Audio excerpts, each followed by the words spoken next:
Makanya banyak orang yang gagal move on dengan masa-masa di SMA. Mbak Nanda tahu kenapa move on itu berat? Kenapa, Bah? Move on itu berat karena dari SD sampai perguruan tinggi yang dipelajari hanya mengingat dan menghafal, bukan melupakan.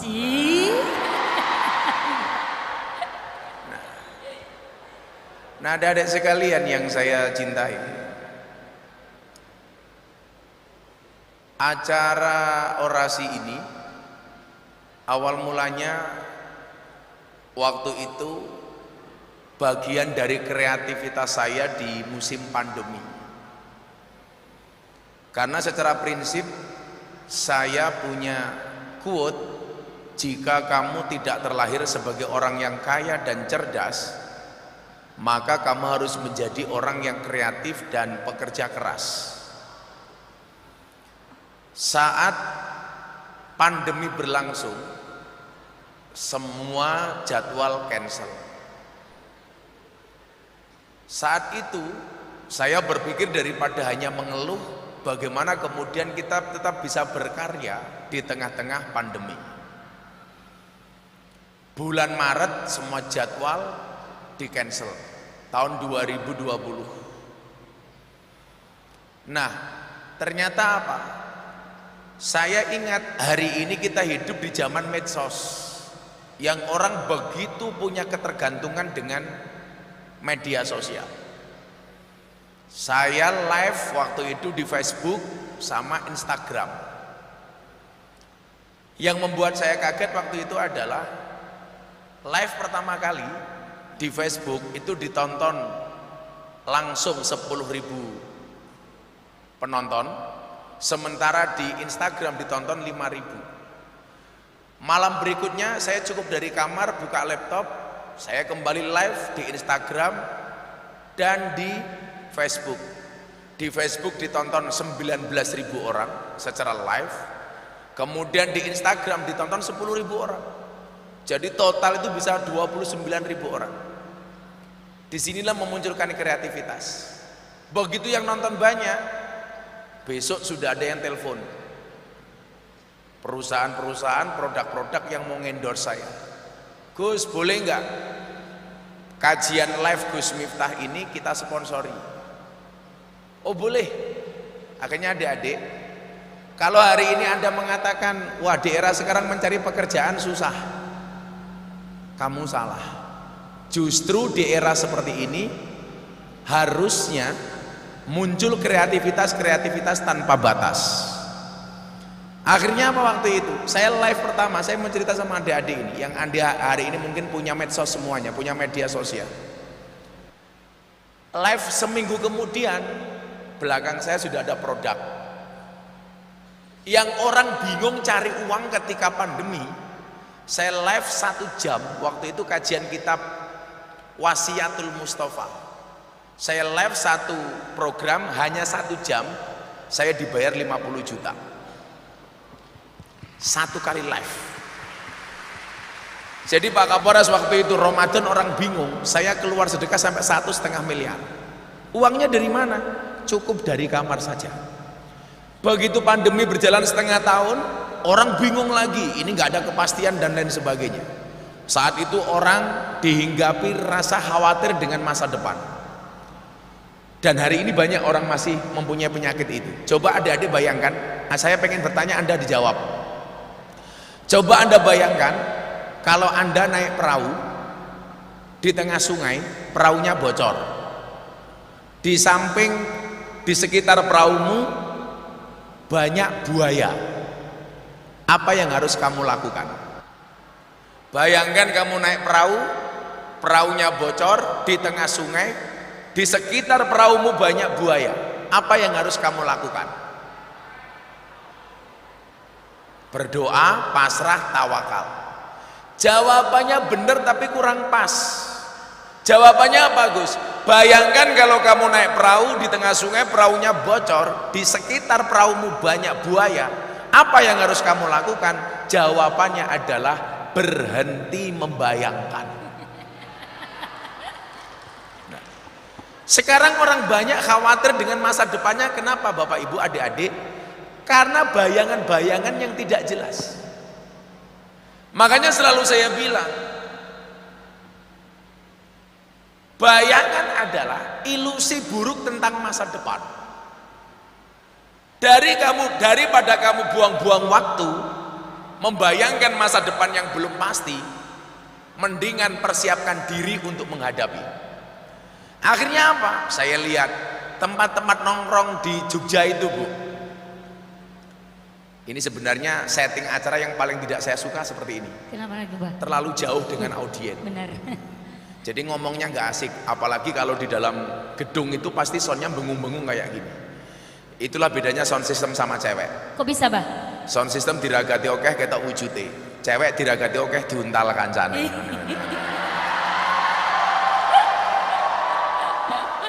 Saya mohon maaf Pak Kapolres, Pak Dandim, Bu Kajari. Boleh nggak kalau seandainya agak maju saja bisa nggak itu? Ini kok saya merasa asing banget gitu. Karena nggak menurut saya nggak asik gitu. Coba panitia dibantulah. Ini adik-adik biar bisa maju, bapak-bapak bisa maju. Ini kok ngomongnya saya nggak terlalu kurang nyaman. Deket, enggak, Pak? Yang deket aja maju banget nggak apa-apa gitu. Ngapain kok jauh-jauh banget? Emangnya kamu punya masalah sama aku? Maju lagi nggak apa-apa, Pak. Maju dikit lagi nggak apa-apa. Adik-adik boleh maju yuk, adik-adik maju yuk. Biar bisa lebih dekat. Nah. Kan gini enak Pak Kapolres. Itu loh. Dek maju aja nggak apa-apa, semuanya maju aja nggak apa-apa. Nggak apa-apa lah, kebersih kayak gitu. Maju aja, maju. Maju nggak apa-apa sayang, ayo maju yuk. Nggak apa, maju aja, bersih kok. Nah.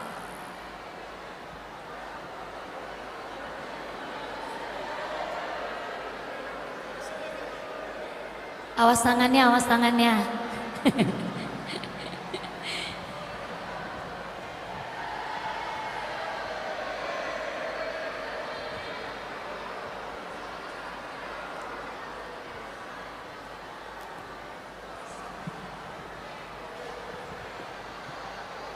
Nah, gini kan enak.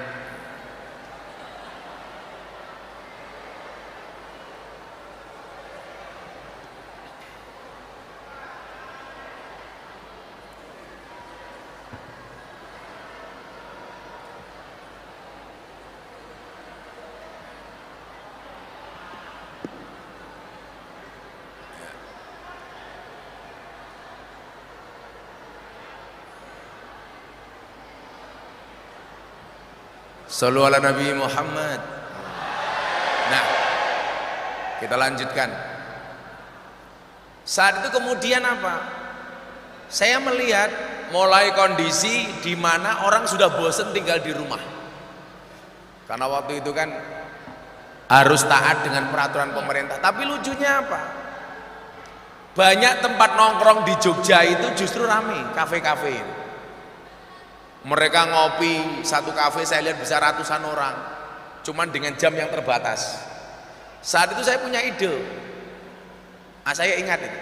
Saya pas diskusi sama sahabat saya Pak Burhanuddin, kebetulan Pak Jaksa Agung itu kawan saya sejak beliau jadi waktu di Aceh. Beliau masih gondrong kayak saya. Pak, aku lah gawe acaranya kafe-kafe iki apik. Iki musim pandemi, Gus. Saya bilang, kalau kita bikin pengajian nggak dapat izin dari kepolisian, tapi anak-anak kafe itu bisa nongkrong. Lah waktu itu saya punya ide bagaimana saya hadir membersamai anak kafe tanpa kafe itu mengeluarkan uang untuk saya. Ceritanya apa? Bagaimana saya bisa ngobrol kepada anak-anak itu tanpa harus mereka mengeluarkan uang untuk saya. Caranya bagaimana ya? Cara saya sponsor. Makanya kan program saya hari ini di sekolah sama perguruan tinggi di Indonesia, termasuk di Jawa Timur, itu bermula dari kajian itu. Sehingga apa waktu itu, kalau nunggu orang ngundang dengan konsep saya ini mahal. Sekolah-sekolah itu nggak mungkin lah. Kalau kemudian saya nggak datang ngundang orang tuh anggaran gitu. Apa mana sekolah-sekolah yang Trenggalek itu mesti. Mesake lah ya. Nah ternyata adik-adik, saya melihat kecenderungan begini. Saya melihat kecenderungan anak-anak di era pandemi itu punya kekhawatiran mati. Karena waktu itu jarak hidup dan mati itu hanya berdasarkan selembar kertas. Covid, tahu-tahu mati. Cuman selembar kertas, tahu-tahu mati. Walaupun sekali lagi, saya punya temen setiap hari pakai masker, maskernya double 3 bulan kemudian mati, bukan karena Covid. Kenapa, Pak? Diajar istrinya karena nggak punya penghasilan. Nah, karena kecenderungan akan takut mati ini, sehingga apa? Kesadaran beragamanya itu tinggi, Pak. Pengen dekat dengan Tuhan itu tinggi. Kenapa? Karena takut mati. Karena memang secara umum manusia itu diuji oleh Allah dalam Al-Baqarah 155 itu adalah bisai'im minal khauf, rasa takut. Jomblo nggak takut punya pacar. Sudahlah, anak-anak SMA, SMK itu nggak usah pacaran. Saya dulu sampai kuliah nggak ada pacaran, sehingga saya selalu dihina sama teman-teman saya. Dasar kamu jomblo, Miftah. Saya jawab, sorry, saya jomblo bukan karena saya nggak laku, tapi karena memang nggak ada yang mau. Tapi saat itu saya punya prinsip, sorry ya, kenapa saya jomblo? Bintang itu indah untuk dilihat, bukan untuk dimiliki. Sehingga dulu pas KKN, Pak Kapolres, satu teman KKN itu 9 orang, yang cowok 5, yang cewek 4. Yang cowok 5 ini, Pak, yang nggak punya motor cuman saya sendiri. Teman saya 4 ini semuanya jadian, saya yang nggak punya pacar. Tapi hari ini bisa saya katakan kepada mereka, di balik kesuksesan seorang laki-laki akan ada banyak mantan yang menyesali. Kalau Pak Kapolres, Bapak ini beda lah. Di balik kesuksesan seorang laki-laki pasti ada doa dari seorang istri. Itu artinya apa? Semakin banyak istri, semakin banyak yang mendoakan. Nah. Tapi janganlah, Pak lah. Jangan macam-macam sama perempuan. Perempuan itu nggak punya jabatan saja menakutkan, apalagi jadi kajari. Wah, dan menakutkan itu. Medeni. Nah, adik-adik sekalian, ketika seseorang pengen belajar agama, itu nggak ada yang salah. Justru ini peluang yang bagus untuk berdakwah. Yang menjadi persoalan saat itu adalah banyak orang yang belajar agama dengan jalan yang salah. Ketika mereka khawatir dengan nasibnya, diuji dengan rasa takut. Jomblo takut nggak bisa menikah, menikah takut nggak punya anak nggak takut nggak punya rezeki dan lain sebagainya. Maka dari dulu saya memang nggak mau pacaran, Makanya saya kalau anak-anak santri itu pacaran saya paling benci, Pak. Karena saya dulu pernah punya pengalaman nggak pacaran. Sementara sekarang santri saja pacaran. Iya beneran. Saya itu kan kalau di pondok, Pak, HP itu saya razia. Jadi kalau siang mereka kuliah sekolah boleh bawa HP, kalau malam HP wajib dikumpulkan di pengurus pondok. Nah itu kadang-kadang saya iseng lihat chattingnya anak-anak santri itu, cowok santri nembak santri cewek. Kadang-kadang, Dek, mau nggak kamu jadi imam? Dek, mau nggak kamu jadi makmumku? Wah, ternyata ceweknya gagal paham. Sorry mas, aku sudah sholat.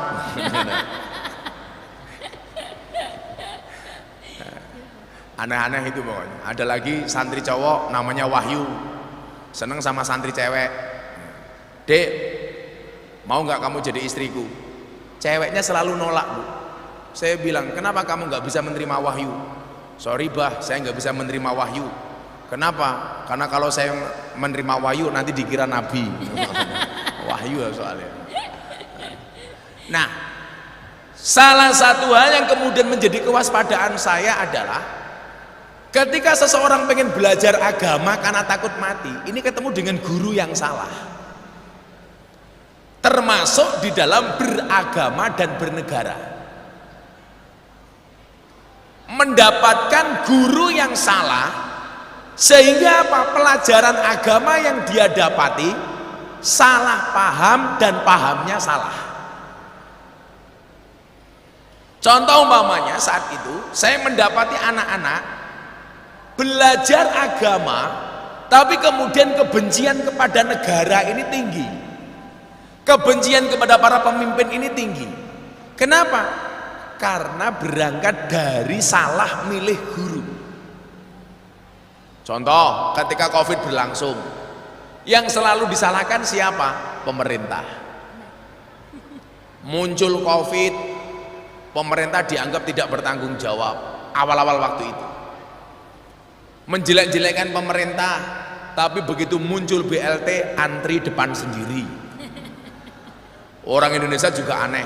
BLT untuk orang miskin semuanya ngaku miskin. BLT untuk UMKM semua ngaku pengusaha kecil. Makanya saya usul sekali lagi, Pak Presiden tolong bikin BLT untuk orang gila. Apakah orang Indonesia juga ngaku-ngaku gila? Sehingga waktu itu apa? Kecenderungan kebencian kepada pemerintah itu tinggi, Pak. Ada COVID, minta vaksin.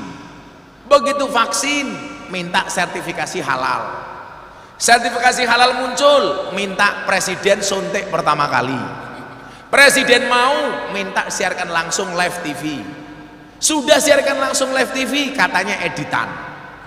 Tapi begitu ada bagian BLT, antri dan lain sebagainya. Nah, saya melihat kecenderungan itu terjadi kenapa? Karena provokasi dari guru agama yang salah. Makanya saat itu saya mengatakan apa? Orang yang salah pergaulan itu lebih gampang dinasihati daripada yang salah milih pengajian. Sekali lagi, ini adik-adik kan sekolah biasanya punya apa? Punya rohis ya. Adik-adik di sekolah punya rohis kan? Kurikulum sekolahan itu bagus, pendidikan orang tua itu bagus. Kenapa kemudian banyak pemahaman agama yang salah? Ternyata sumbernya salah satunya adalah rohis. Maka waktu itu saya bilang, orang yang salah pergaulan itu lebih gampang dinasihati daripada yang salah milih pengajian. Faktanya apa? Saya ngurusi anak-anak nakal dari pemabuk sampai purel sampai PSK. Semuanya saya openi. Kalau adik-adik flashback ke belakang, saya tahun 2000 sudah ngurusi begenggek. Saya sudah ngurusi purel. Saya sudah ngurusi PL, pemandu lagu, pemandu karaoke. Saya ngurusi semua klub malam yang ada di Indonesia.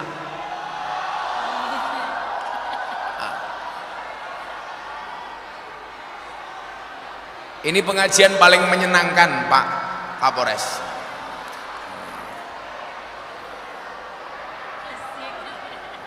Sip matamu, sip.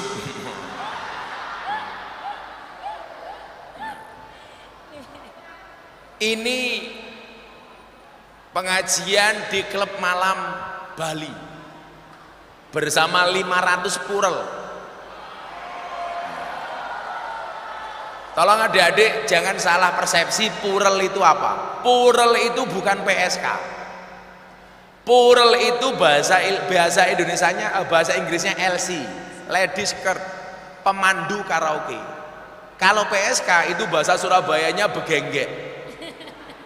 Pekerjaannya jual kroto. Apa itu kroto? Pakan manuk. Manuke sapa? Manuke codot. Lah kalau purel itu mohon maaf, dia pemandu karaoke. Cuman biasanya saya plesetkan, purel perempuan rela diusel-usel. Mereka pekerjaannya biasanya bekerjanya di puskesmas, pusat kesenangan mas-mas. Yang mereka lakukan adalah karaoke. Katorok dibuka oke. Lah orang-orang seperti itu, Pak, kalau ketemu saya manut.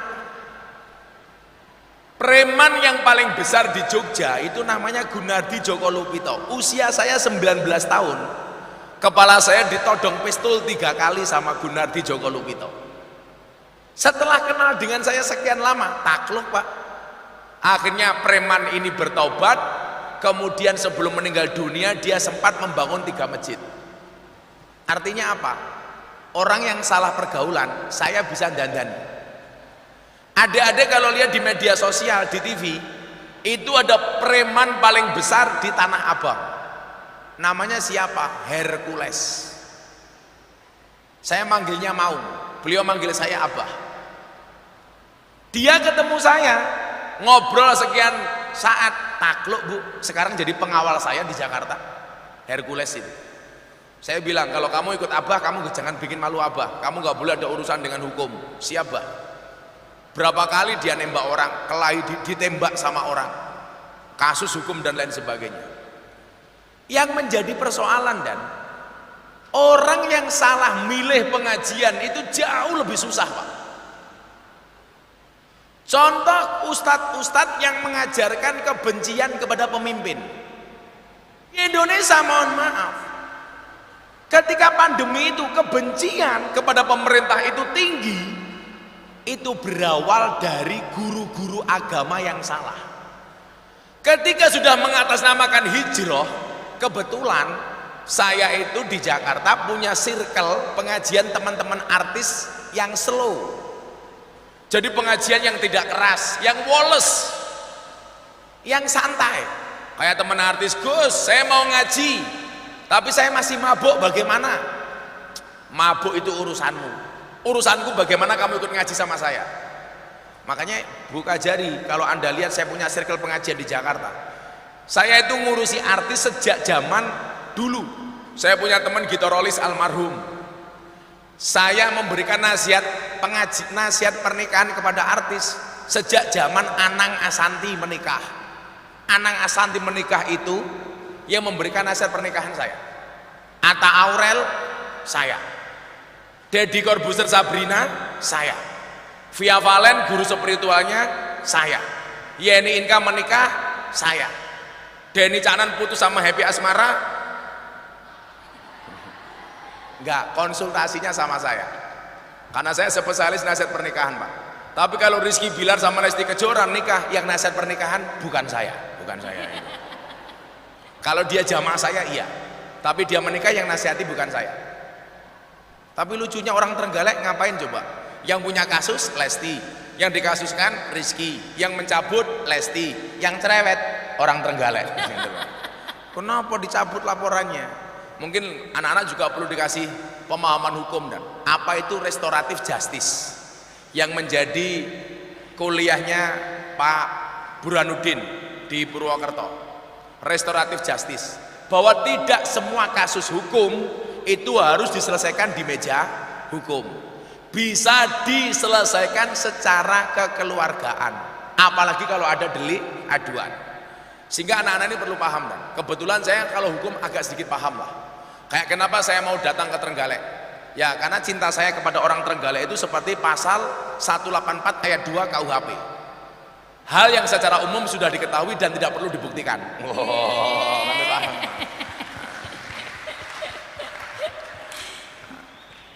Ya kalau kamu nggak serius acara sama saya hari ini, kamu bisa saya laporkan polisi atas dugaan pasal 335, perbuatan tidak menyenangkan. Nah, kemudian apa? Inilah yang memicu kemudian paham-paham radikalisme itu muncul di Indonesia. Saya bilang, salah satu pintu masuk radikalisme itu apa? Kebencian berlebih kepada pemimpin. Kebencian berlebih kepada pemimpin adalah pintu masuk radikalisme. Kalau dengan pemimpinnya sudah benci, otomatis dengan segala produk keputusannya dia juga akan benci. Orang mengatakan begini, Pak Jokowi itu diktator, tidak mau dikritik dan lain sebagainya. Coba adik-adik lihat, saya ini kritikus Pak Jokowi kalau salah. Dulu Pak Jokowi pernah punya kebijakan, surat keputusan presiden tentang legalitas miras. Saya orang yang pertama kali mengkritik beliau. Cuman persoalannya adalah untuk memberikan kritik itu perlu adab, perlu etika, perlu sopan santun. Di Indonesia itu masalahnya Pak, kalau sudah benci dengan pemimpin, itu ketika memberikan kritikan tidak sopan. Contoh, isu penolakan kenaikan BBM di Gorontalo. Ada mahasiswa yang demo, kemudian menghina Pak Jokowi dengan menyebut Pak Jokowi alat kelamin. Ini apa? Yang ditonjolkan itu bukan kritikannya, tapi kebenciannya. Ketika miras itu dilegalkan, saya orang yang pertama kali protes. Saya kumpul dengan teman-teman media, saya bilang, Pak Presiden mohon izin, saya Miftah Maulana Habibur Rahman menolak dengan tegas surat keputusan Presiden tentang legalitas miras. Kenapa? Karena keharaman khamr dalam Al-Quran itu qat'i, mutlak, tidak bisa ditawar-tawar. Pak Presiden mohon izin, minuman keras yang layak dikonsumsi hanya satu, es batu. Jam 2 malam Pak Mensesnek, Pak Praktik telepon saya, Gus, kritikan Gus Miftah didengarkan Presiden, besok keputusan legalitas miras dicabut. Akhirnya dicabut. Nah, artinya apa? Ada saluran ketika kita nggak suka dengan pemimpin, menyampaikan aspirasi dengan cara yang sopan, dengan cara yang baik. Saat itu apa? Bapak-bapak, adik-adik, nama saya langsung trending Twitter nomor 2. Trending Twitter nomor 1 Wulan Guritno, waktu itu kasus perceraian Wulan Guritno.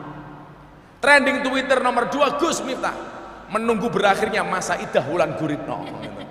Oh rando, karena saya ngomong miras itu tadi. Kok kamu ngomong janda, ketawa kamu janda ya? Ternyata host kita ini janda, Pak. Kenapa saya suka landing di Surabaya? Karena Surabaya itu bandaranya paling menyenangkan bagi para pria. Bandara Juanda. Karena memang hidup ini indah bila disertai dengan janda dan tawa. Canda, Pak. Canda. Apa? Canda. Oh, canda ya. Kalau adik-adik besok nikah dengan janda kayak gini enak deh. Kok bisa, Bah? Nggak ada malam pertama, adanya malam terusan. Wis tahu. Nah, nanti di akhir ini kita akan tanya jawab, akan dialog. Yang berani tanya sama saya tak kasih uang 300.000 per pertanyaan. Nah, sama tak kasih kaos. Santai saja. Jadi kue ram bayar aku, malah aku nyangoni awakmu. Nah, terutama cewek-cewek ini. Ingat, cewek itu hatinya seperti rekening bank. Artinya apa? Nggak mungkin berbunga kalau nggak ada saldonya. Nah, makanya cowok harus ingat le, nggak ada istilah cewek matre, yang ada cowok kere tak kandani. Betul Mbak? Betul. Kenapa? Karena jatuh cinta itu pakai perasaan, merawatnya pakai penghasilan. Nah, coba mbak-mbak saya tanya, kalau kamu disuruh milih cowok, pilih yang mana? Good looking apa good rekening? Good rekening, Pak. Good rekening. Karena berangkat dari good look, good rekening bisa menjadikan wajah kita glowing. Dan perlu Pak Kapolres, Pak Dandim, Bapak Pak DPR ingat, di balik wajah istri yang glowing ada suami yang gulung koming. Nah, saya kemarin kan nasihati teman-teman artis, kriteria suami soleh gara-gara persoalan gagal nikah, gara-gara ceweknya minta mas kawin sertifikat rumah. Lah saya bilang, pertanyaan begini dari istrinya Deddy Corbuzier, Gus, dari tadi mbak suami yang soleh, ada nggak suami jahat? Kriterianya seperti apa? Oh ada. Siapa itu suami jahat? Suami yang mampu beli rokok untuk dirinya tetapi tidak mampu beli skincare untuk istrinya. Iya. Mana para cowok? Le, semangat hidup, tetap bekerja keras. Kenapa? Karena biaya nikah itu mahal, apalagi kalau pakai ngundang dangdutan, mahal. Tapi santai aja le, sing rupa-rupa elek tak dongake. Wong lanang lah rupane elek biasanya bojone ayu. Amin. Amin. Itu teorinya anaknya Nabi Adam. Anaknya Nabi Adam itu kan kawinnya silang Pak, karena anaknya kan kembar semua. Lah kalau yang laki-lakinya jelek, oleh Allah dijodohkan dengan perempuan yang cantik. Kalau laki-lakinya ganteng, istrinya jelek. Makanya kamu yang merasa wajah kamu jelek, santai saja mas. Tak dongake muga-muga bojomu remuk. ada saja. Ayu. Ayo. Apalagi kalau punya suami berkumis kayak bapaknya ini, pertahankan. Fik dia lele bukan buaya. Nah, bagaimana ciri-ciri orang yang berpaham radikal? Itu yang pengen saya sampaikan. Ya, nanti habis ini kita sesi tanya jawab. Kamu siapkan pertanyaan. Tak kasih satu pertanyaan 300.000, lumayan lah. Tambah dana kenakalan masih. Yang pertama, ciri-ciri orang berpaham radikal. Tolong diingat. Saya nggak mau anak-anak muda di Jawa Timur terpapar paham-paham ini. Kenapa presiden waktu itu perintah saya, Gus, tolong kajian kebangsaanmu diamplifikasi, Gus, dibesarkan.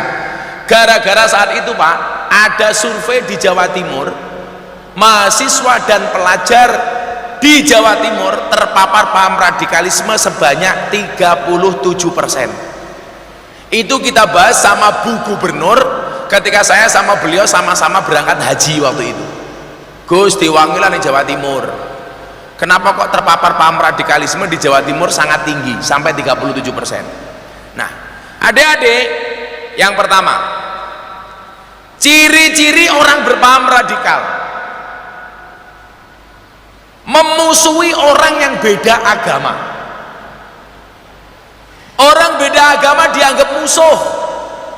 Padahal mohon maaf, Allah itu demokratis banget dalam Al-Quran. Persoalan keyakinan Allah katakan dalam Al-Quran, faman sya'a fal yu'min faman sya'a fal yakfur. Yang mau beriman, berimanlah. Yang mau kafir, kafirlah, dengan segala konsekuensinya. Lah, kenapa kok saya slow banget persoalan agama? Karena ketika saya bersahabat dengan orang non-Islam, bagi saya tidak akan pernah merontokkan keyakinan saya, tidak akan pernah mengganggu akidah saya. Orang yang terganggu dengan agama orang lain itu orang amatiran. Makanya saya santai Pak, saya diundang ceramah di gereja soal kebangsaan, saya hadir. Makanya tahun 2021 kenapa nama saya viral waktu itu? Gara-gara saya ceramah di gereja Jakarta Utara. Ini tahun 2021 bulan Ramadan. Diposting sama Deddy Corbuzier di Instagramnya, ceramah saya yang ini satu hari ditonton 7 juta kali, dikomentari 100.000 kali lebih. Begitu saya keluar langsung dihujat sama netizen. Maha benar netizen dengan segala cangkemannya. Miftah kafir. Waktu itu saya marah. Oh tidak, saya ditanya sama wartawan, Gus Miftah dianggap kafir ceramah di gereja, bagaimana pendapat Gus Miftah? Gus Miftah kafir. Saya jawab, enggak masalah, syahadat lagi, selesai. Yang komentar berapa dan 100.000 lebih, menghujat semua. Gus Miftah sakit hati? Tidak. Kenapa? Karena komentarnya tidak pernah saya baca. Sekarang hitung-hitungan sama adik-adik, kalian semuanya punya medsos toh? Punya Instagram toh? Punya TikTok toh? Kelihatan generasi goyang pargoy. Saya mau tanya, kenapa saya santai kalau dibully? Adik-adik, kalau kamu posting sesuatu di Instagram atau di TikTok atau di Facebook, pertanyaan saya, kira-kira lebih banyak komentarnya apa like-nya? Lebih banyak like apa komentar? Like. Pertanyaan saya, kenapa lebih banyak like dibandingkan komentar? Karena banyak yang suka. Jawaban pasnya adalah, kenapa kalau kamu posting sesuatu lebih banyak like-nya daripada komentarnya? Jawabannya adalah, seberapapun orang yang membencimu dengan komentar-komentarnya, yakinlah di luar sana lebih banyak yang mencintaimu dari dalam hatinya. Sederhana saja. Tapi kalau jomblo beda dan. Kenapa lebih banyak like daripada komentar? Karena banyak orang cinta tetapi tidak berani mengatakannya. Iya. Terutama rupa-rupa jomblo ini. Tapi santai saja mas. Yang cowok-cowok yang jomblo saya doakan, sejomblo-jomblonya kalian segera berakhir, amin. Di mana berakhirnya? Kalau tidak di pelaminan minimal di pemakaman. Modern. Nah, jadi menganggap orang beda agama itu musuh. Makanya saya itu curiga, bukan curiga ya pasnya. Saya itu bersedih hati, kenapa? Masih ada kasus persekusi, orang membubarkan orang beribadah, seperti kemarin di Lampung. Pak Bupati mriki.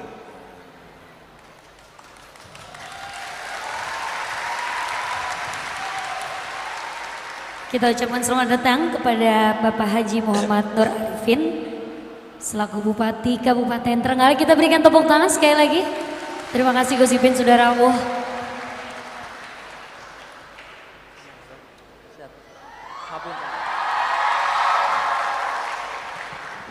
Ya bupati telat ora apa-apa. Jadi nggak ada kata terlambat. Buktinya dulu nakal, salah jalan, sekarang jadi bupati. Makanya adik-adik santai saja. Masa depan seseorang itu seperti sekumpulan tempe. Artinya apa? Nggak ada yang tahu. Nggak ada yang tahu Nggak ada yang tahu tempe semua. Gus, sekedap Gus kersane kula mboten kalah gagah. Sok-sokan. Gimana bro, milih siapa bro? Tangguh kacamata kayak calon gubernur. Nah, saya ulangi, kita sudah masuk tadi ke ciri-ciri orang yang berpaham radikalisme, radikal Mas Ipin. Jadi orang yang berpaham radikal itu salah satu cirinya adalah memusuhi orang yang berbeda agama. Saya hari ini khawatir ada kecenderungan orang persekusi terhadap agama lain itu tinggi, Pak. Masih ingat kasus di Bogor, orang ibadah Natal di rumahnya sendiri dibubarkan, padahal di rumahnya sendiri. Kemarin di Lampung orang hari Minggu di gereja dibubarkan. Adik-adik, Nabi Muhammad pernah mengatakan begini, janganlah seorang anak menghina bapaknya sendiri. Ketika ditanya, Rasul, emang ada seorang anak yang menghina bapaknya sendiri? Oh ada. Siapa? Seorang anak yang menghina bapaknya orang lain, maka anaknya orang lain berpotensi menghina bapaknya sendiri. Jadi kalau kamu pengen orang tuamu tidak dihina, jangan menghina orang tua orang lain.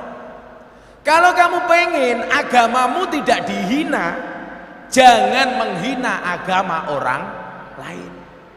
Makanya kalau Mas Ipin ke pondok saya, Anda akan mendapati apa? Pondok pesantren saya itu berdiri di tengah lingkungan Katolik.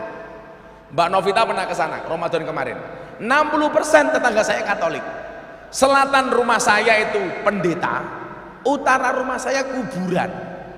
Dan subhanallah, saya tidak pernah bertengkar dengan tetangga utara saya. Kuburan, kuburan soal itu. Nah, saya membuat apa? Bagaimana membuat kondisi kampung saya itu asik? Karena dalam persoalan iman tadi saya sampaikan, famang sa'afal yu'min, famang sa'afal yakfur. Yang mau beriman berimanlah, yang mau kafir kafirlah.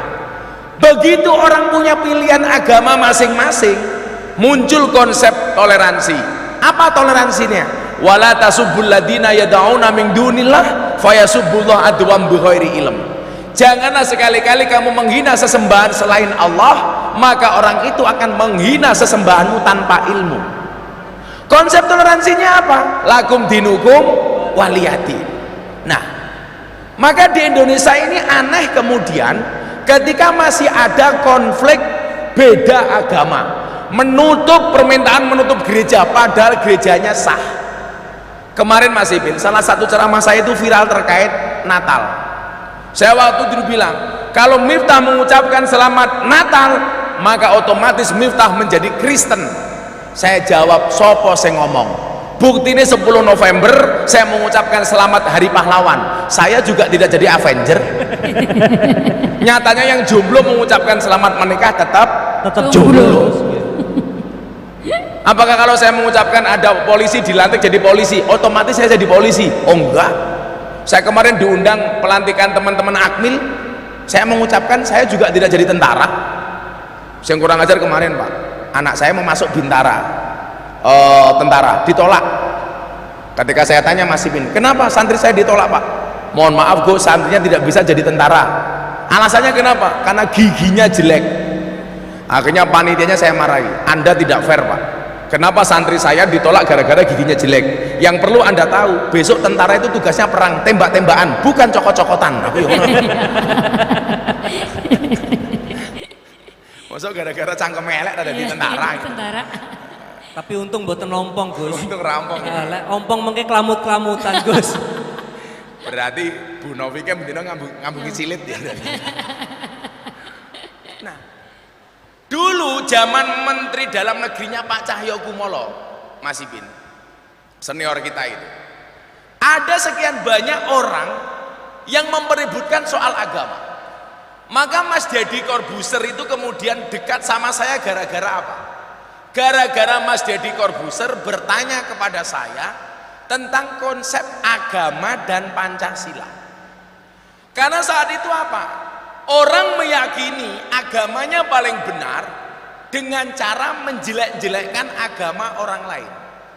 Lah, ketika Mas Deddy bertanya sama saya, Gus, apa pandangan Gus Miftah terhadap agama dan Pancasila? Saat itu saya jawab, semua agama yang diakui oleh undang-undang berhak menjalankan ibadah agamanya tanpa diintervensi oleh pihak manapun. Meyakini agama yang kita peluk benar, hukumnya wajib, tapi bukan berarti diperbolehkan untuk menyalahkan agama orang lain. Nah, saat itu muncul, ini loh Mas, kalau Mas Ipin lihat, kan beberapa waktu yang lalu nama saya trending lagi gara-gara ceramah saya bersama Farel Prayoga di Banyuwangi. Panglet, kowe ngaji le. Nah, gitu. Farel saya tanya, Farel, kamu bisa ngaji apa enggak? Enggak bisa Gus. Setelah itu dia sholawatan. Begitu dia sholawatan saya tanya, kenapa kamu enggak bisa ngaji? Panitia datang Mas, membawa selembar kertas. Mohon maaf Gus, Farel Prayoga non-Islam. Baik tulisan non-Islam. Langsung saya bilang, saya minta maaf Mas Farel, kok saya tanya kamu bisa ngaji apa enggak, ternyata kamu non-Islam. Kemudian saya tanya, Mas Farel, agama kamu apa? Dijawab sama Farel, privasi. Jawaban saya waktu itu apa Pak? Ya sudah, apapun agama kamu, tolong kamu yang taat. Kamu Kristen silahkan ke gereja, kamu Islam silahkan ke masjid, kamu Hindu silahkan ke wihara. Karena dia ngomong privasi. Yang menjadi problem, banyak orang sok tahu Mas. Jawaban Farel keren, ditanya agamanya apa, jawabannya privasi. Saya disalahkan. Saya ditanya, Gus, bener nggak agama itu privasi? Saya jawab tidak. Agama itu bukan privasi. Buktinya apa? Pemerintah Indonesia berkenan mencantumkan kolom agama dalam KTP. Dan kalau agama dianggap privasi, sejak kapan negara ini punya masalah dengan agama? Agama itu bukan privasi, yang privasi itu ibadah. Makanya dulu zaman Pak Cahyokumolo itu ada usulan Pak untuk menghapus kolom agama dalam KTP. Karena dianggap diskriminasi. Pak Cahyo tanya sama saya, setuju Gus? Saya nggak setuju. Kenapa? Karena bagi saya ini identitas yang harus saya banggakan. Nama alif agama Islam harusnya bangga dong. Nama Saverius agama Kristen bangga dong. Maka Bu, saya nggak setuju kalau kolom agama dalam KTP dihapus. Tapi kalau yang dihapus kolom kawin atau belum kawin, saya setuju. Kan lumayan. Bener. Bujang terus. Setuju Bu Kajari? Setuju. Nah, ini menurut saya apa? Jangan sampai memusuhi orang beda agama. Kayak pas saya ceramah di gereja itu Mas Ipin, saya dikatakan kafir gara-gara apa? Karena saya masuk tempat ibadah agama orang lain. Lah saya bilang, kalau masuk tempat ibadah agama orang lain dibilang kafir, berarti anak-anak sekolah kita rata-rata kafir. Kenapa? Karena biasa masuk candi Prambanan dan Borobudur. Malah masa kita wis bayar di kafir-kafir ke bisa. Maka ciri orang yang radikal itu salah satunya adalah memusuhi orang yang beda agama. Dan ini tidak boleh terjadi di Trenggalek. Saya itu malu, Pak. Orang mau Natalan, gerejanya harus dikawal polisi, tentara, banser. Ini pesan moralnya apa coba? Mereka pengen ketemu Tuhan saja merasa tidak aman. Dan tertuduhnya siapa? Muslim. Padahal Muslim itu artinya apa? Orang yang memberi keselamatan, kedamaian. Kalau orang melihat orang Islam tidak damai, berarti ada yang salah dengan cara beragamamu. Saya telepon waktu itu dengan Pak Kabak Intelkam, Pak Ahmad Doviri, dan aku izin, ngopo Gus? Orang mau ke gereja harus ditunggu sebanyak itu. Kowe iki arep ibadah apa arep perang? Makanya saya bilang, saya mendorong orang Kristen untuk masuk gereja. Kenapa? Karena gereja itu sarana untuk menjadi baik bagi orang Kristen. Kalau orang Kristennya baik, orang Islamnya aman. Dan saya mendorong orang Islam untuk masuk masjid. Kenapa? Karena masjid itu sarana baik untuk orang Islam. Kalau orang Islamnya baik, orang Kristennya aman. Kalau orang Kristennya baik, orang Islamnya aman. Kalau orang Kristen dan orang Islamnya baik, Indonesia aman. Maka saya bilang, orang Kristen itu bukan musuhnya orang Islam, tetapi partner dalam kebaikan. Tapi kan pola pikir kayak kita ini dimusuhi, Mas. Dianggap mencampur adukan semua agama. Oh tidak.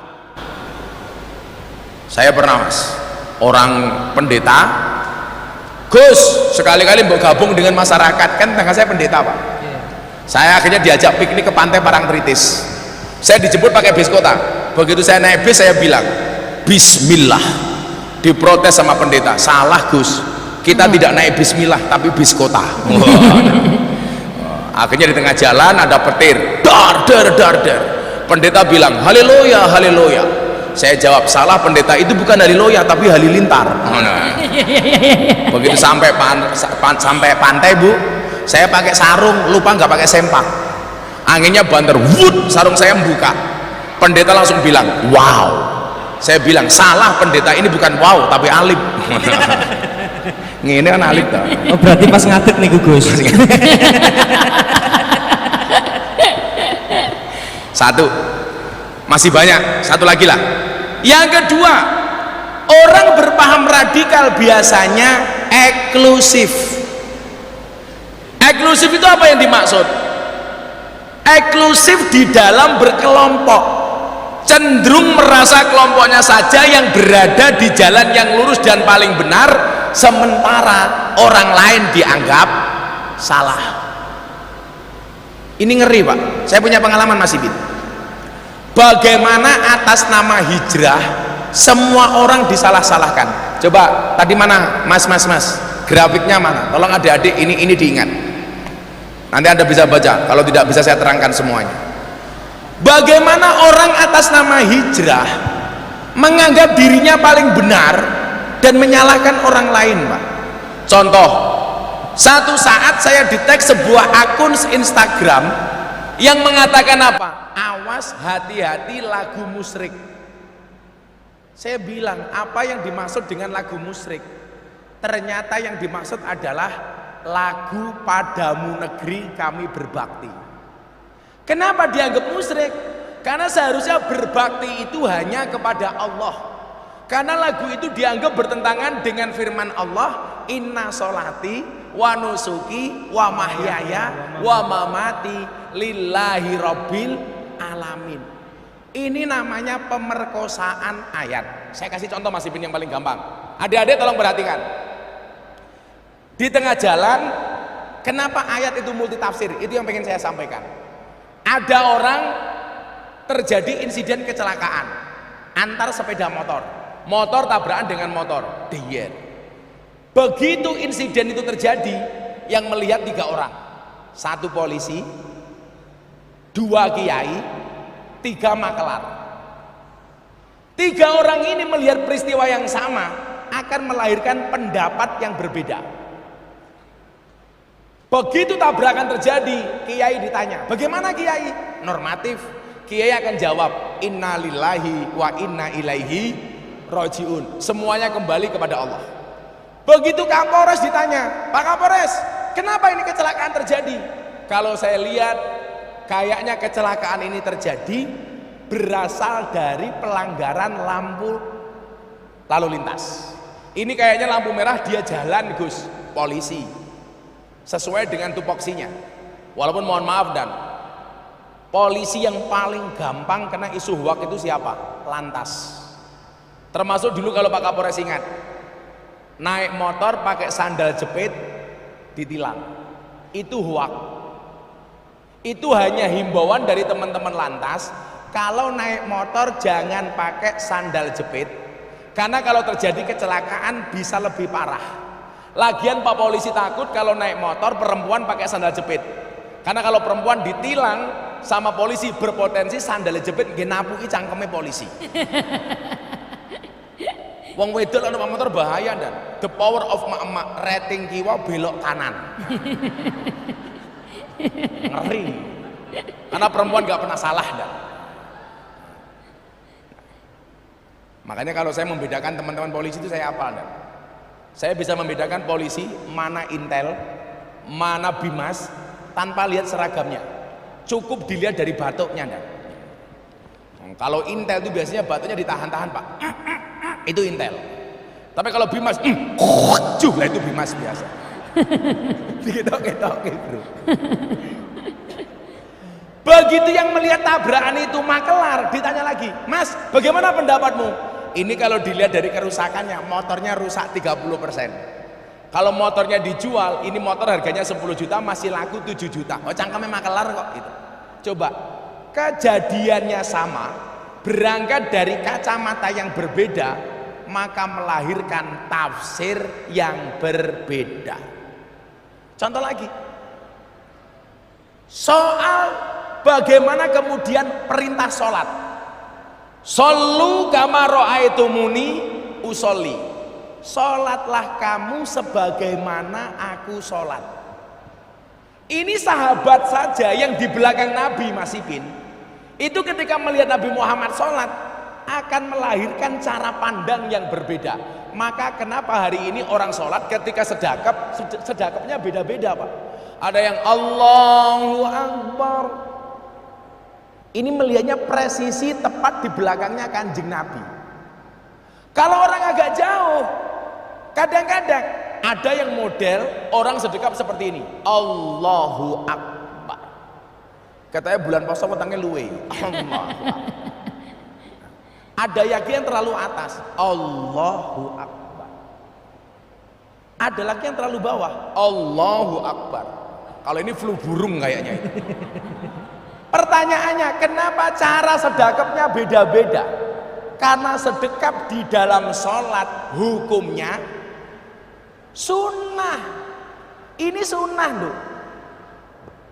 Makanya kalau kamu besok ke Arab, Mekah, Madinah, saya doakan mudah-mudahan semua yang hadir segera dipanggil oleh Allah Subhanahu wa taala. Amin. Dipanggil oleh Allah. Medeni Gus. Urung rampung. Ayo. Lah urung rampung cangkeme wis amin. Sing jelas. Dipanggil oleh Allah Subhanahu wa taala untuk haji dan umroh. Ah, niku baru kenal. Oh, cangkemmu kesusu kok. Besok kamu akan dapat ide. Orang sholat begini, Allahu Akbar. Karena ini sunnah. Yang nggak boleh itu cuma satu, mau begini, karepmu mau ngene, karepmu mau ngene, karepmu. Yang nggak boleh cuma satu. Janganlah kamu sholat dengan berkaca pinggang. Allahu Akbar. Nantang malaikat pokoknya. Ini yang nggak boleh. Lah, kalau coba lihat perbedaan bu tafsir, orang takbiratul ihram masih pin lihat macam-macam. Ada yang Allah sesuai sunnah Nabi, Allah. Ada kayak pendekar, mbok PSHT apa pagar nusau, sholli fardhu dhuhri, Allah, ono sing tangane diuter-uter, Allah, Ki ngopo meneh? Ana sing Islam anyaran, Bu. Sholli Allah. Ana Mas sing kaya nyegat bis kota. Sholli fadl maghrib. Allah. Iki bajingan ki ngopo iki? Loh, ini berangkat dari mana? Perbedaan cara pandang. Dan orang radikal itu eksklusif, memandang pendapatnya paling benar. Wes saiki ngalor Mas Ipin, tahiyat. Coba adik-adik jangan kaget kalau ada orang tahiyat begini-begini. Karena imam 4 di dalam masalah tahiyat semuanya berbeda, Pak. Imam Syafi'i, asyhadu alla ilaha illallah. Ini Syafi'i. Sampai fil alamina innaka hamidum majid. Tak, assalamualaikum, assalamualaikum. Masih ngeten-ngeten niku. Nah, nanti dulu. Imam Hanafi Iya. itu berdirinya sekali. Asyhadu alla ilaha illallah. Sekali tok, asyhadu alla ilaha illallah. La nafi Allah isbat. Enggak berdiri lagi. Ting ting. Kalau Imam Hambali setiap ketemu kalimat Allah tangannya bergerak. Atahiyatul mubarakatuh salawatu thayyibatulillah assalamualaikum ayyuhan nabi wa rahmatullah assalamualaikum wa ibadillah asyhadu alla ilaha illallah. Jadi kalau ketemu kalimat Allah tuing tuing tuing tuing. Kalau Maliki dari awal sampai akhir bergerak gak berhenti, Mas. Atahiyatul mubarakatuh salawatu thayyibatulillah assalamualaikum ayyuhan nabi wa rahmatullah. Gus Miftah pakai mana? Saya pakai Syafi'i. Asyhadu alla ilaha illallah. Sampai selesai. Kamu mau pakai Syafi'i kayak saya boleh? Mau pakai Hanafi begini-begini boleh, mau pakai Hambali begini boleh, mau pakai Maliki begini boleh, ya nggak boleh begini-begini. Lah ini nggak boleh, Mas. Ono meneh sing begini ya nggak boleh.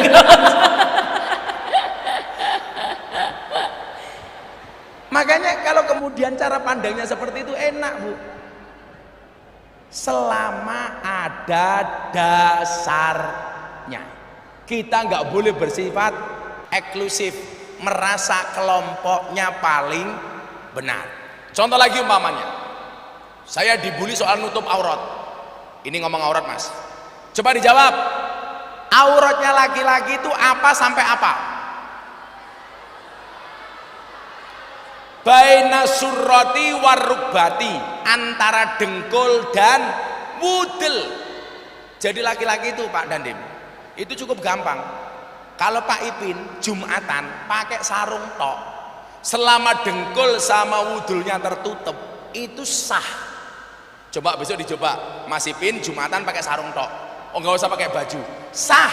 Tapi dikira wong pekok.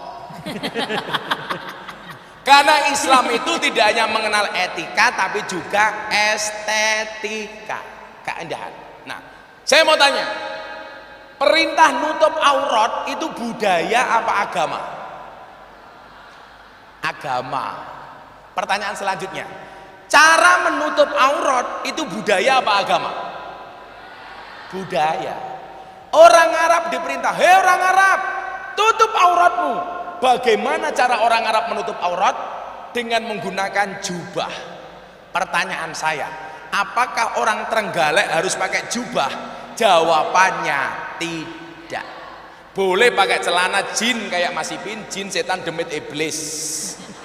Boleh pakai batik kayak bapak, karena memang jenengan kayak batik, kakean polah umpamane. Boleh pakai sarung, boleh pakai seperti yang saya pakai. Yang saya pakai ini namanya apa? Kulot matamu ngawur kulot. Kulot nggih kulot. Ini namanya torung, katok sarung. Dari depan kayak sarung, dari belakang kayak katok. Tak buka, ora apa-apa iki lho. Koyone matane ngene-ngene ini. Kok kan Mas Ipin? Katoke lucu, apa meneh isine?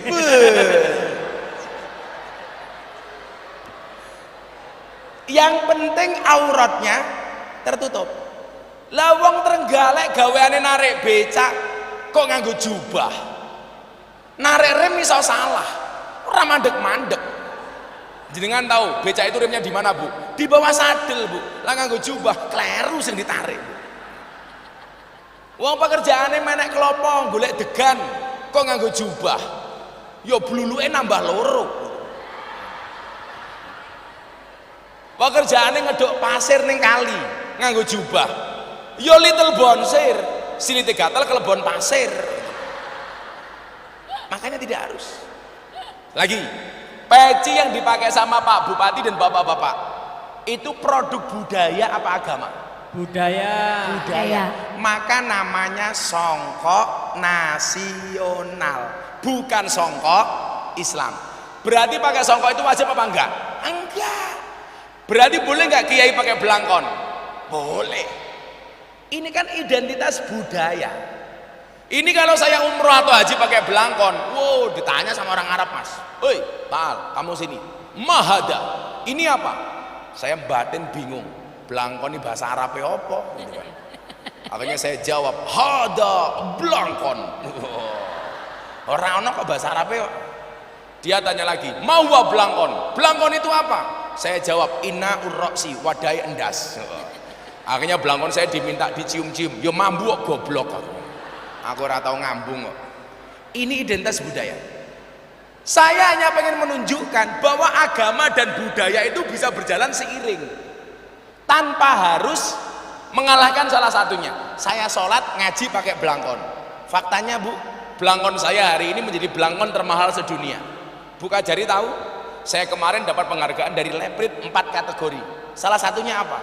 Lelang belangkon paling mahal sedunia. Muktamar NU di Lampung, saya nyumbang belangkon 1. Tahu Bu laku berapa? 900 juta. Belangkon saya ini 900 juta.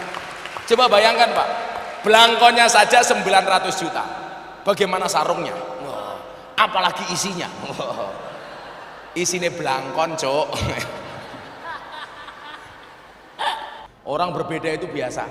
Bahkan berbeda agama pun biasa-biasa saja. Maka saya termasuk orang yang biasa mengucapkan selamat Natal. Saya selalu mengatakan bagi sahabat-sahabat saya Kristiani, saya ucapkan selamat Natal. Rayakan Natalmu dengan bahagia dan sukacita, sebagaimana aku merayakan Idul Fitri dengan bahagia dan sukacita.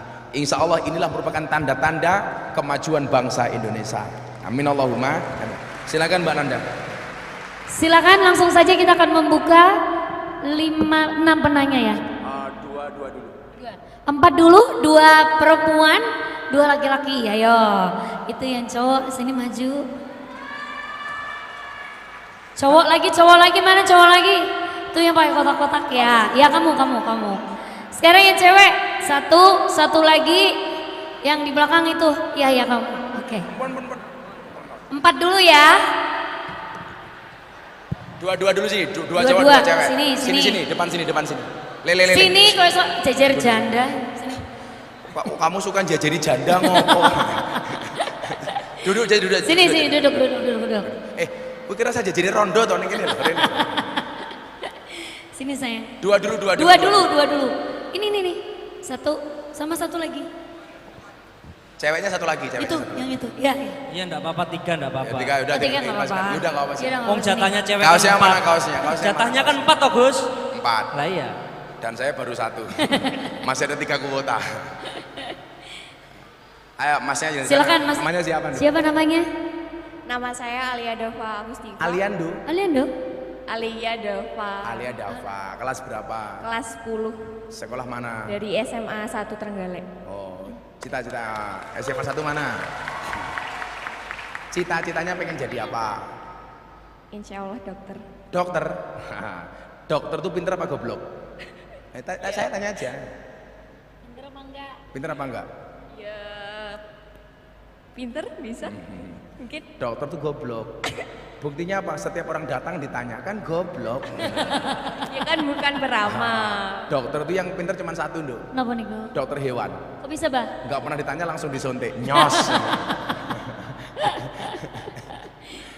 Apa Mbak Alia? Terus izin bertanya, strategi apa yang dapat diterapkan untuk mengatasi generasi muda yang sudah terpapar paham radikalisme? Ya. Terima kasih. Konsep dakwah itu kan begini. Ud'u ila sabili rabbik bil hikmah. Yang pertama dengan contoh.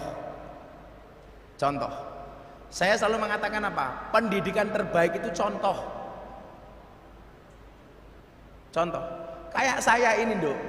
Kenapa saya bisa tahlilan, sholawatan, manakipan, berjanjinan? Itu bukan karena saya belajar, Bu. Karena saya mencontoh bapak saya. Bapak saya sholawatan, saya ikut, akhirnya saya bisa sholawatan. Bapak saya manakipan, saya ikut, akhirnya saya bisa manakipan. Dan bapak saya itu keren. Bapak saya ke masjid, saya diajak. Walaupun dia tahu saya nggak sholat. Wong anak kecil kan biasa. Bapak sholat, saya nuduk beduk, ler. Bapak sholat, saya nuduk beduk, ler. Akhirnya bapak saya jengkel, duduk beduknya didelik. Begitu bapak sholat, saya lari ke sana kemari. Bapak sujud, saya masuk sarungnya bapak. Oh ketemu, iki duduk beduk aku ngono. Atau warik tarik ya mas. Ternyata contoh. Lah ketemu orang-orang radikal seperti itu, kamu kasih contoh akhlak yang baik. Saya bilang sama Deddy Corbuzier, bro, kamu ingat, orang non-Islam itu tidak membaca Quranmu. Orang non-Islam itu tidak membaca hadismu. Tetapi orang non-Islam membaca akhlak dan perbuatanmu. Artinya apa? Kalau kamu pengen menunjukkan keindahan Islam, gampang. Perbaikilah akhlak dan perbuatanmu. Jadi kalau ada orang-orang yang berpaham seperti itu, kamu tunjukkan akhlak yang baik. Kamu tahu loh, saya itu sudah mengislamkan orang lebih dari 200 orang. Rata-rata mereka tidak tahu Islam. Tapi mereka apa? Ketika tanya sama saya, kayak orang dari Australia namanya Antonio Sukodori Masipin. Dia jauh datang dari Canberra. Dia nggak punya agama, ateis. Begitu masuk Jogja dia bilang, Gus Miftah, I will to be a Muslim. Saya pengen jadi orang Islam. Please guide me. Saya tanya dia, mister, do you know about Islam? No, I don't know about Islam. Saya tanya lagi, if you don't know about Islam, why you will to be a Muslim? Kalau kamu tidak tahu Islam, ada orang ateis, kenapa pengen masuk Islam? Because your Islam is enjoy, relax and happy. Karena saya melihat Islamnya Gus Miftah ini enjoy, asik dan menyenangkan. Akhirnya dia masuk Islam. Saya ceramah di gereja tadi itu yang kamu lihat videonya. Saya dihujat banyak orang, tapi satu keluarga ateis dari Amerika masuk Islam. Satu keluarga ateis dari Belanda masuk Islam. Kenapa? Karena contoh yang baik. Lah, termasuk orang-orang yang keras-keras itu, Nduk. Kalau ketemu saya kenapa akhirnya lunak? Karena kita bil hikmah. Yang kedua apa? Wal mau'idotil hasanah. Kalau kamu memang bisa punya kemampuan, kamu nasihati. Kalau kepepetnya minta berdebat, Allah kasih solusi. Wajadilhum billati hiya asan. Kalau seandainya harus berdebat, berdebatlah dengan cara yang baik. Contoh yang nggak baik itu mas, saya ceramah di lokalisasi bersama para PSK. Orang-orang yang nggak sepaham dengan saya menghujat saya. Saya bilang, kalau kamu tidak bisa seperti saya ceramah di hadapan para PSK, jangan hujat PSK. Tapi doakanlah mereka. Cacianmu tidak akan pernah merubah mereka, tetapi doamu bisa menjadi wasilah hidayah bagi mereka. Saya selalu bilang, ketika kamu berhadapan dengan ahli maksiat, jangan pernah bicarakan masa lalunya, tapi bicarakanlah masa depannya. Temani dia untuk merangkai hidup yang lebih baik. Maka saya bilang, jangan pernah menghina pendosa seolah-olah kamu tidak pernah berbuat dosa. Lanjut. Ojo ingat-ingat toh. Langsung mau nih Gus. Namamu siapa? Asmi kula Mufti Hanung Algebra Gus. Jenenge Mufti, padha karo anakku. Wah, sami. Malah rupamu. Kamu dari SMA mana? Saya dari MAN 1 Trenggalek. MAN 1 Trenggalek. Mana MAN 1? Oh, itu MAN 1 itu. Itu MAN. MAN itu apa? Madrasah Aliyah. Manusia anti neraka. Manusia anti neraka. Oh, manusia anti neraka. Boys. Oh, gaya. Rupamu primus kok. Pria muka sembret-sembret. Kamu kelas berapa, Mas? Saya kelas 11, Gus. Cita-citamu pengen jadi apa? Astronot. Kenapa pengen jadi astronot? Biar bisa menggapai bintang untuknya, Gus. Iya. Sok romantis rupamu. Apa pertanyaannya Mufti? Jadi ngeten, Gus. Ya wes api. Waktu Gus Miftah berorasi atau berdakwah di gereja atau di tempat-tempat agama lain atau di mana saja, apakah Gus Miftah pernah ditantang adu argumen gitu, Gus? Apa? Adu argumen wae. Adu argumen soal apa? Soal agama. Soal agama. Soal agama. Alhamdulillah enggak sampai hari ini. Kenapa? Karena saya berbicara tentang toleransi tanpa harus menjelekkan agama orang lain. Jadi begini, bagi orang Islam wajib hukumnya mengatakan Islam itu agama yang paling benar tanpa harus menjelekkan agamanya orang Kristen. Orang Kristen wajib mengakui agamanya paling benar tanpa harus menjelekkan agama lain. Saya masuk di wilayah toleransi. Mas Mufti, Indonesia itu seperti rumah besar, Mas. Di dalam rumah besar itu ada 6 kamar. Kamar Islam, Kristen, Hindu, Buddha, Katolik, Konghucu. Selama orang Indonesia kembali ke kamarnya masing-masing, tidak akan pernah terjadi masalah. Masalah itu ketika kita kembali ke kamarnya orang lain, bahkan ngompol di kamarnya orang lain. Itu pasti masalah. Yang bisa kita lakukan, gak usah masuk ke kamarnya orang lain, tapi menciptakan ruang tamu bersama, sehingga kita bisa ngobrol di situ tanpa harus masuk ke wilayah rumah tangga orang lain. Kowe lak duwe omah, bojomu ning omah diparani karo wong liya, kira-kira kowe emosi apa ora? Nggih, emosi. Oh emosi, senajan to bojomu urung jelas apa. Kira-kira seperti itu. Jadi alhamdulillah nggak pernah. Kenapa? Karena kita selalu berbicara di wilayah toleransi. Kira-kira gitu. Ayo Mbak E. Siapa? Bagaimana hukumnya Namanya siapa? Nama, Loh, soalnya kemana? kalau nggak kenal nggak sayang loh. Nama saya Adel Yastari. Siapa? Adel. Adel, Cadel ya. Apa Del? Kamu dari mana Del? Dari SMA Negeri 1 Karangan. SMA 1? Karangan. Yang pojok-pojok itu. Ya, Cita-citamu pengen jadi apa? jadi dokter. Oh dokter juga. Dokter apa? Spesialis dokter apa? Iya, dokter nggak? Dokter. Iya. Saya punya temen dokter spesialis THT, telinga, hidung, tenggorokan. Wongnya malah budek tak kandani. Loh, itu menunjukkan apa? Manusia itu tidak mampu, yang mampu itu hanya Allah. Kalau memang manusia mampu, seharusnya dokter itu badannya paling sehat. Wong pekerjaannya dokter menyehatkan orang lain. Tapi faktanya banyak dokter yang sakit. Apa Bu Dokter? Pertanyaannya, Dokter Cadel, spesialis kelamin. Apa Del? Bagaimana hukumnya Kamu jika lihat apa ya? Cewekmu di sana, cowokmu? Oh HP, HP-nya keras yang gaya.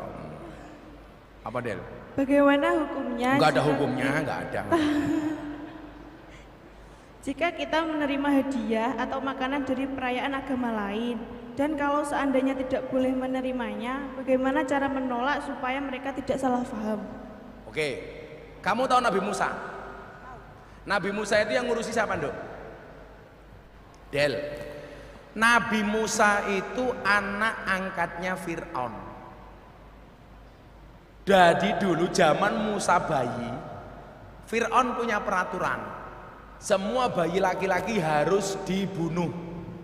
Karena menurut bisikan dukunnya Fir'aun, kalau ada bayi laki-laki yang hidup akan menjadi kompetitornya Fir'aun.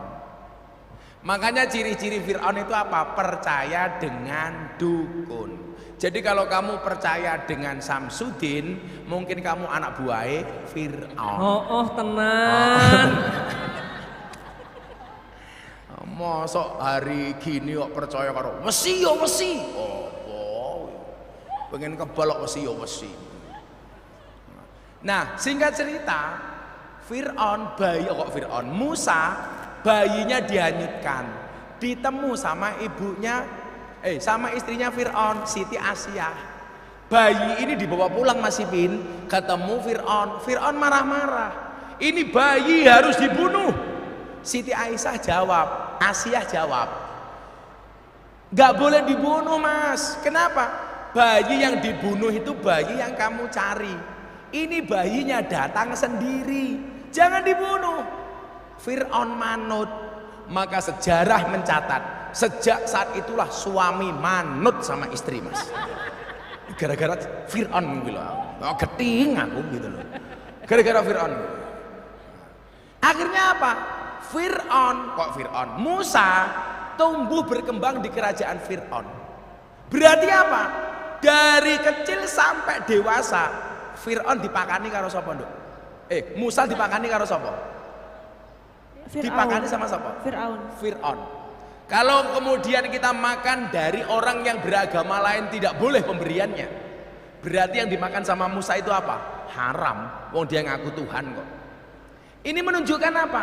Kita boleh memberi kepada orang yang beragama lain dan juga boleh menerima dari orang yang beragama lain.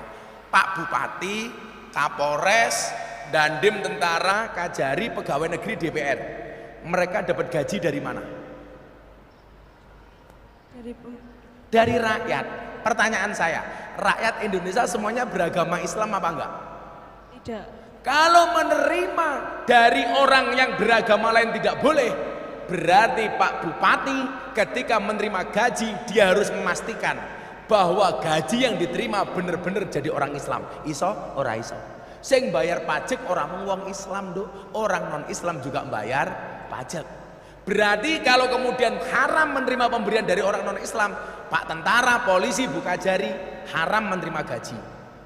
Soalnya apa? Gaji ini songkor rakyat Indonesia, tidak semua orang Islam. Kamu paham, Nduk? Iya, paham. Saya itu kalau korban, Pak, tetangga saya kan Kristen Katolik, Pak Bupati. Itu yang saya kasih daging, mayoritas paling banyak orang Kristen.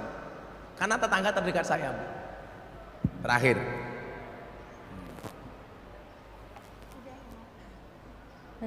Assalamualaikum. Waalaikumsalam. Iki mricah masjid iki. Nyekel mik tadi tuk tuk tuk tuk. Desa, desa. Kaya masjidmu. Perkenalkan, nama saya Agista Karunia Dewi. Siapa? Agista. Agisna apa Agista? Agista. Apa artinya Agista? Kalau katanya bapak sih anak yang lahir di bulan Agustus.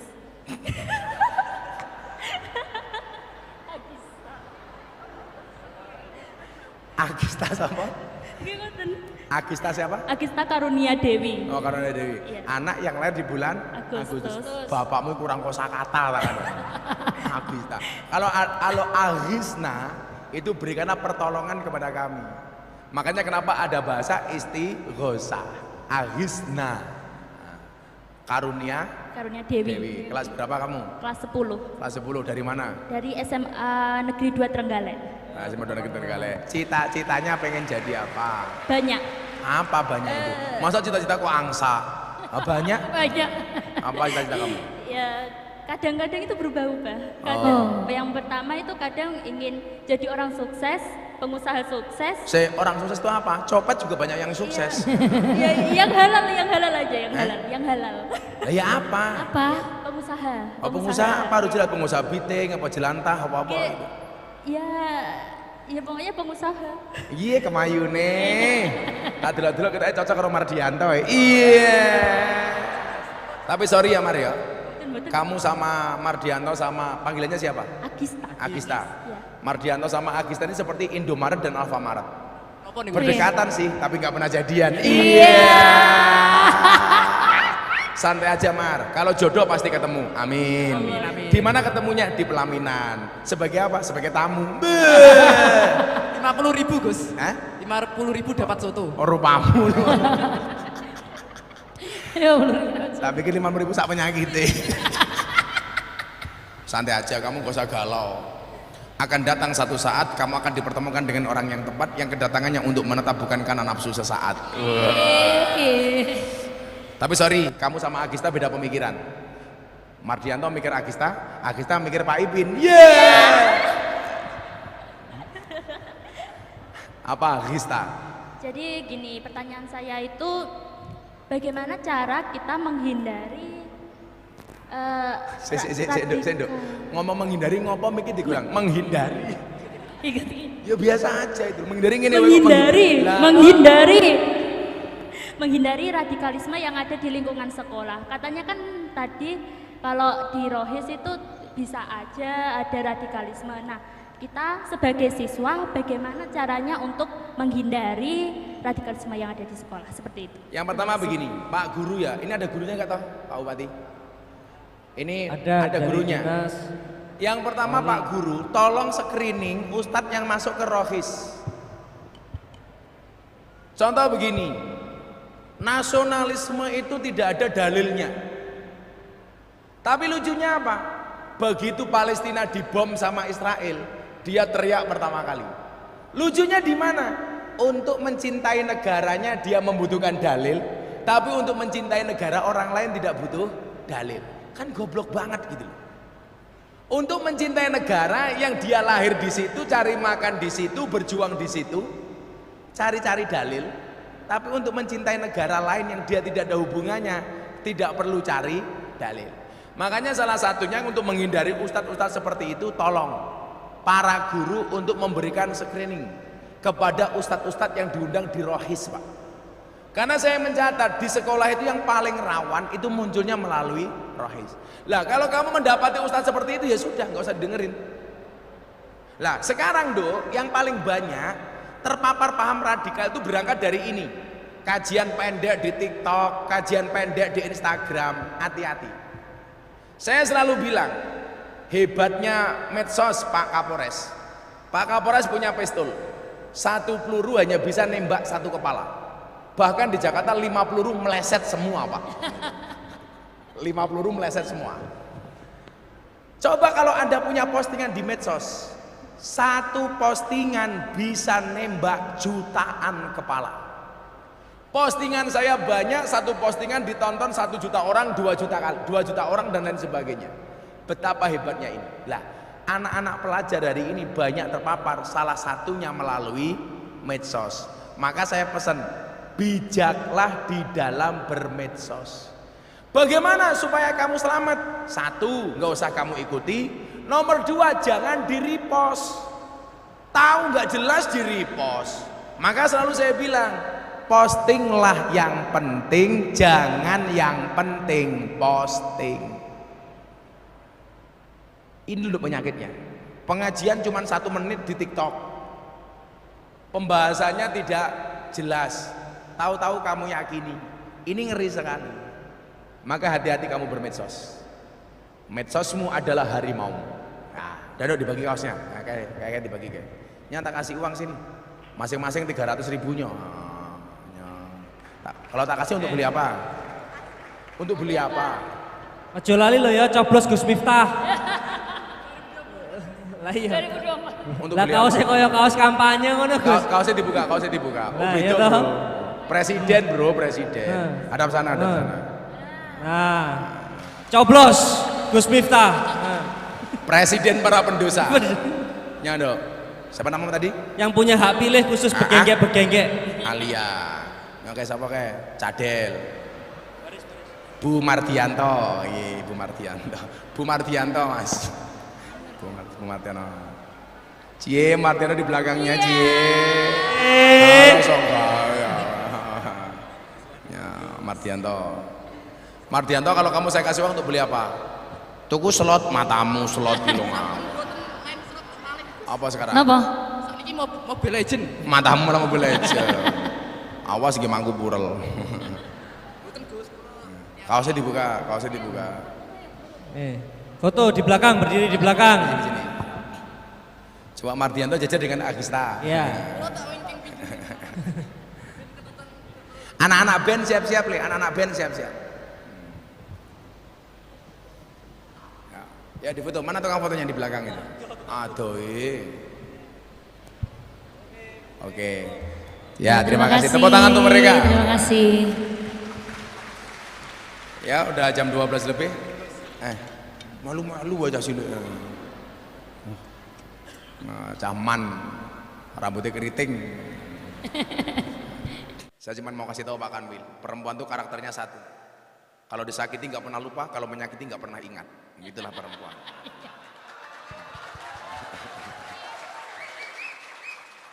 Perempuan nggak punya jabatan saja menakutkan, apalagi wakil wali kota. Biar.